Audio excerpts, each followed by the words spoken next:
Hi guys, Dr. Berg here. In this video, I really want to talk about chronic pain after surgery. You probably know friends or family that have this chronic residual pain after surgery, and I want you to share with them what to do. I want you to watch this video, okay? Because it's so easy to fix pain that resides and is residual after a surgery. There's two things. One is a surgery is an additional trauma, because they're cutting you or repairing something, okay? Of course, you're under anesthetics, but your adrenal and the body still experience the trauma. You just you're not awake to feel it.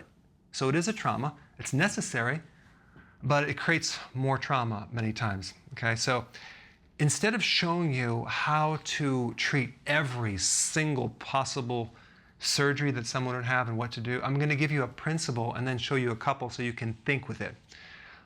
One is that let's just take phantom pain, like cut off the leg, for example. And now you have pain on the phantom side of the leg. You have pain where they cut it, even though there's no leg there, right? Well, why is that? Because the left and the right side of your body, the front and back, are connected neurologically. You have nerves that cross over. They're on the same circuitry. When you have trauma to a body part, you lose nerve supply. You lose circulation, blood supply, waste removal. You basically lose the connection between your brain and that body part.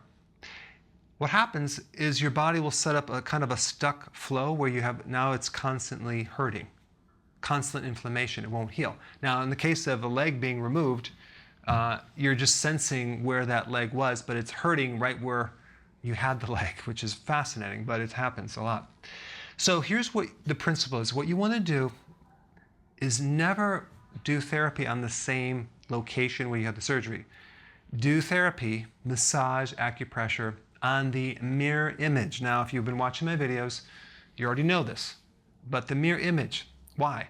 Because it's on the same circuit. You can affect one part of the body and affect the other side of the body. Okay, so let's just take a look. Phantom pain. You had the leg removed on one side, no more leg, but you hurt down here.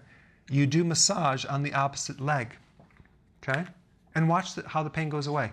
It's always going to be twice as tender on the opposite side of the leg. Now, you might be watching this video and be laughing and like, that's a joke, it's not scientific, whatever. But just go ahead and do it and see if it works. It's going to work. I've done this thousands, tens of thousands of times, highly effective, and it does work. So unless you try it, you'll never know, because that's how you get rid of phantom pain. Mastectomy, they remove a breast. Okay, of course, once they remove the breast, in the shower with maybe some lotion or something right after the shower, you could actually massage the opposite breast, because that would be the opposite mirror image side.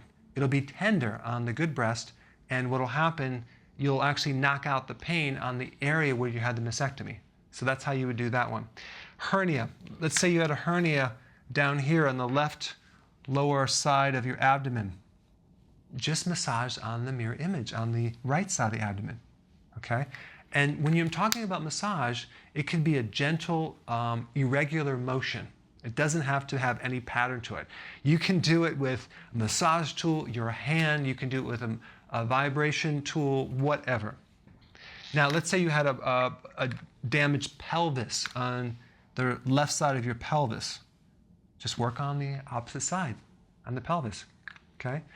The key is getting the exact point of where you had the most trauma, like the epicenter on the opposite side, okay? Little secret there. Let's say you had low back pain, right? That was right in the center of your lower back. Well, what's the opposite side? It's on the front side. You work on the front, right here. So at the belly button, that would be L3. So you have to go like 2.5 inches lower to get L5.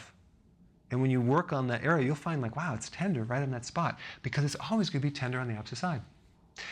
Shoulder. You had, let's say you had surgery to the bicipital tendon on the left side. Work on the opposite bicipital tendon. Let's say you had a head trauma or surgery to your skull on this side. Work on the opposite side. Let's say you had a Morton's neuroma surgery on the bottom of your left foot, work on the opposite side. This is the most effective technique out there, and it is so easy to create a very cool effect. Thanks for watching. Hey, you probably already subscribed, but if you haven't, press this little button down below and I will keep you updated.